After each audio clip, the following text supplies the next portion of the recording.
Hello everybody, and welcome back to the Celestial Perch. Today I have a new build order. This one will be going over more of a tall / kind of peaceful play style, and will of course be focusing on trade, as well as using the Shattered Ring origin to help kind of grow your economy and focus as well on megastructures. So to start, we've obviously chosen corporate. This will give us an election every 20 years to select a ruler. We get additional unity every month, but our empire size effect is increased by 25%, which just kind of encourages us to play a little bit taller and not as much territory. We've taken free traders. That's just extra trade value is kind of a no-brainer, as well as branch office value will just net us extra energy. Also, we've taken public relations specialist. This will give us available envoys, which will help us meet additional civilizations so that then we can set up more branch offices, as well as just be friendly with our neighbors. And the extra diplomatic weight can be nice if we're trying to pass specific measures within the galactic community. For our ethics, we've taken egalitarian. This will give us the utopian living standards, which can be nice, as well as some faction unity gain, which will just help us go through the tradition trees, and specialist pop resource output. This will just help our researchers, our alloy producing jobs. It's overall quite powerful. Xenophile will give us additional envoys, which, as I mentioned before, will just help us find new empires and be friendly with people that we meet, encouraging our pacifist playstyle. The extra trade value pairs quite nicely with Megacorp. And lastly, we've taken pacifist, as the extra stability will help our planet just produce more resources, and since we don't really need to go to war, as we can get most of our resources from branch offices, and just kind of playing tall, the extra stability and empire size from pops is a little bit easier to work with a megacorp compared to a regular organic empire, which might need to expand a lot more. Looking at our species, we've chosen rapid breeders, which will just get us extra pops. Sedentary, as taking the Shattered Ring world, we won't really need to resettle pops very much, and immigration will be effectively useless.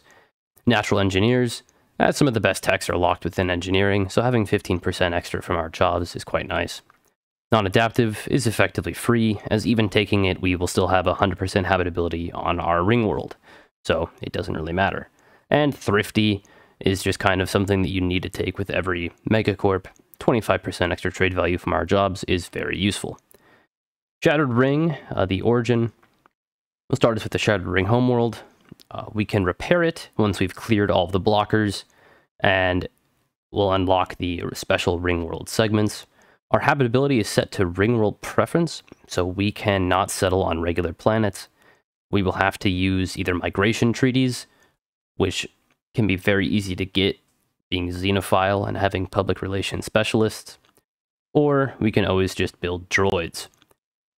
For now, this is the build, and I will jump into a game.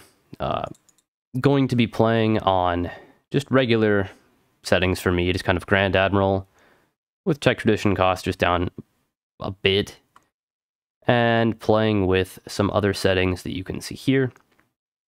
You can either copy my settings or adjust accordingly. I just adjust a few for my personal preference for performance in the late game, but of course this will be up to a lot of your personal preference. But for now, we will jump in, and I will check back in once we've started. Now, starting out, we obviously have our ring world. We start with this, and several blockers. Keep in mind, before we can upgrade the ring world, we have to clear all of these blockers. So I would recommend looking for an environmental engineer governor. As we see, we have one available, so I'll be picking that guy up relatively early. In addition, we can repair these two other segments and eventually colonize them. The fourth segment has been destroyed by an asteroid, so you will only have 3 available to you, but that still should be enough for the early game. Zooming out, it's good to get a general idea of where you are and attempt to find some choke points, as we don't want to expand too much, maybe just to a couple of systems, get some important choke points, and attempt to hold those. For tech, I would just recommend getting some early tech advantages, as well as maybe some extra pop growth speed, and we can pick up powered exoskeletons. Also, of course, always look at our leader. We'll get some extra unity, some edicts upkeep reduction, as well as some extra edict funds, which we'll go over later. Unfortunately, grow economy is not great, as most of our energy will be coming from trade value, but that's fine. Next, we'll want to go over our policies. Being a megacorp, we'll stick with mercantile pretty much for the entire game. That'll be fine. And we can change our economy over to civilian. This will net us some extra consumer goods in the early game, allowing us to run additional researchers. Once the month takes over, we can change and activate our edicts. So we'll be running with peace festivals to give us extra happiness, which, as you can see here, we start with 65% stability, whereas turning on peace festivals, getting us extra happiness, will increase our stability on our planets, as well as our pacifist ethics attraction, which can be useful. We can also turn on encouraging political thought. This will increase our ethics shift chance, but for now, it's not as big of an issue because all of our pops will be our starting ethics of either egalitarian, xenophile, or pacifist. Within the early game, we're going to want to expand and explore. So we will take our science ships and set them to go explore and look for systems. Keeping in mind, we're looking for systems with stuff that can be useful for us. Things like ruined megastructures, just anything that could be of use, strategic resources, as well as just valuable choke points. Checking back in at year 5, I wanted to go over how the progression of the game is going so far for this build. And to start it off, we will go over with the policies. We've changed our first contact protocol to be proactive, as we're trying to get as many benefits as we can, and extra influence from successful first contact process will be nice. Also, we'll get some extra first contact discovery speed. In addition, we've kept our economy at civilian to net us some extra civilian consumer goods, which will allow us to run more researchers, and overall, that can be quite nice. In addition, we have unlocked Marketplace of Ideas, which, moving over to our traditions, we've first picked Mercantile. This will give us a little bit of extra collection range, which will net us some extra trade value. In addition, we've unlocked the Consumer Goods Unity Production policy, Marketplace of Ideas, which will earn us 0.5 energy per trade value, as well as 0.25 Unity. And as you can see here, our Unity now is plus 48.6. netting us 28.88 from trade alone, which is quite a bit. It will help us go through our traditions a little bit quicker.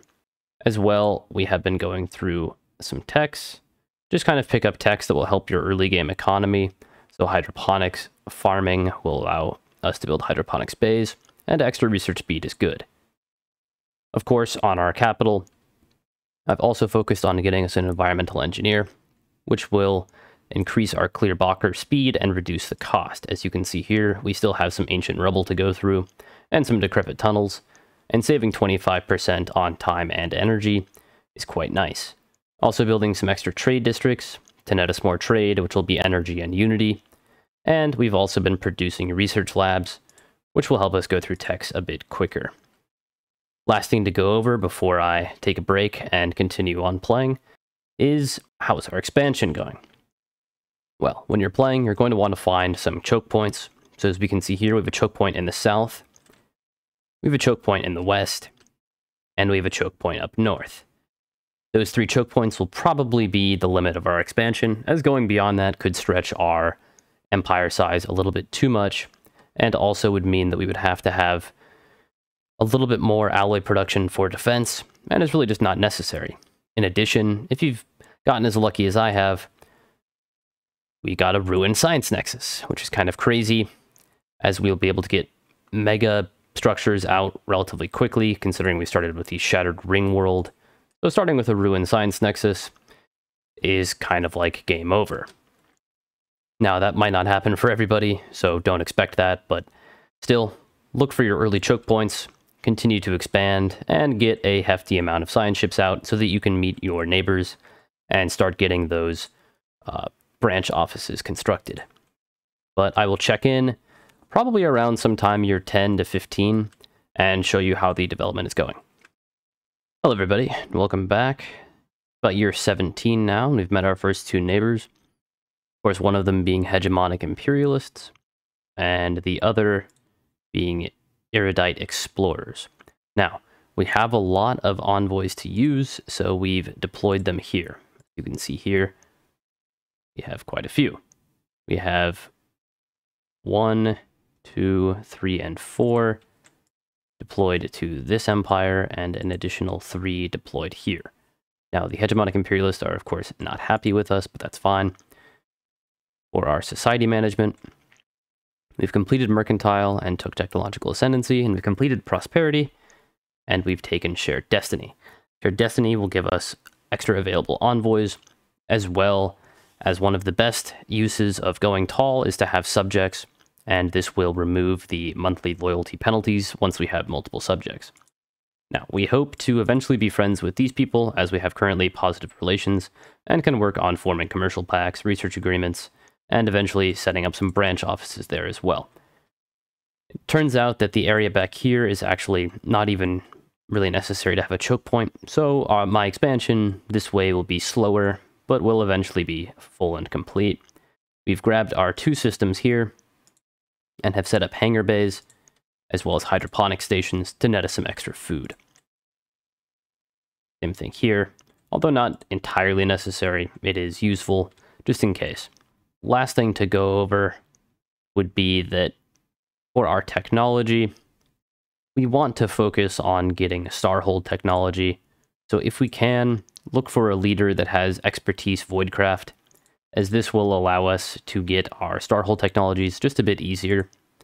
But for now, we're going to work on setting up branch offices, and from this point forward, we should hopefully be able to get a defensive pact with this nation at some point. Currently, it's only -89, so over the course of the next 10 to 20 years, the amount of envoys we have sent there should increase our relations enough that we could get a defensive pact, and enough territory here as well that we should be able to settle all of these through migration treaties and create vassals, which will eventually just kind of give us lots of resources without having to have any empire size modifiers from them.